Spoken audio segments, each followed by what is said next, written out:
So below this video, there's a zip file that you can download. So we want you to download that, and we want you to extract it, and it's probably best to save it in the C Trimble Synchronizer data folder.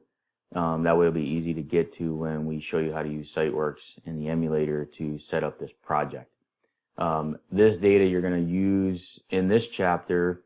We're going to demonstrate synchronizing the Works Manager as well as setting up a project manually. So if you don't have Works Manager or access to Works Manager for this training, you're going to be able to do it manually. So we wanted to show you the Works Manager workflow because that's going to show you how easy it is to send a guy out to the field and remotely send data to and from the field.